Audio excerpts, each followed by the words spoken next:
Kalau misalnya kita mengalami sakit yang cukup lama dan mau berobat tidak ada dana, kemudian ada orang yang datang bertanya pada kita, maukah engkau sembuh? Kita akan menjawab apa?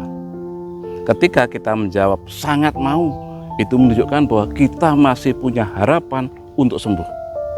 Tetapi tidak semua orang bisa menjawab begitu. Dalam perikop hari ini dikisahkan ada seorang yang mengalami lumpuh selama 38 tahun berbaring di tepi kolam Bethesda bersama orang lain yang juga sakit, karena mereka percaya ketika air kolam terguncang, siapapun yang masuk pertama kali, apapun penyakitnya akan sembuh.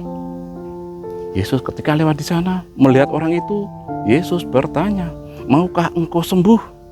Orang itu tidak menjawab mau atau tidak mau, tetapi orang itu mengeluh. Tidak ada seorang pun yang mengangkat aku. Ketika aku mau mendekat ke kolam, selalu kalah dengan orang lain. Untunglah sikap orang itu berubah ketika Yesus memberi perintah. Berdirilah dan angkatlah tilammu. Perintah ini sebenarnya tidak masuk akal, tetapi orang itu tidak berbantah dan langsung mengerjakan yang Yesus perintahkan. Orang itu berdiri, mengangkat tilamnya dan berjalan. Keajaiban terjadi, mukjizat dia rasakan. Mari sekarang kita refleksikan di dalam hidup kita. Ketika kita mengalami sakit, mengalami berbagai peristiwa hidup yang tidak menyenangkan, apakah kita hanya mengeluh, menyalahkan orang lain, menyalahkan situasi? Dan ketika kita mendapat perintah-perintah Tuhan, sebagian perintah Tuhan melalui gereja. Salah satu hal kecil misalnya perintah untuk berpantang dan berpuasa. Berpantang dan berpuasa di kalangan gereja Katolik sebenarnya sangat ringan, tetapi sungguhkah kita mau menjalankannya dengan sepenuh hati? Atau kita masih cari-cari alasan untuk membenarkan?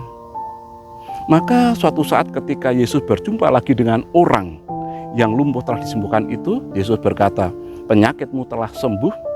Jangan berbuat dosa lagi agar tidak terjadi hal yang lebih buruk kepadamu.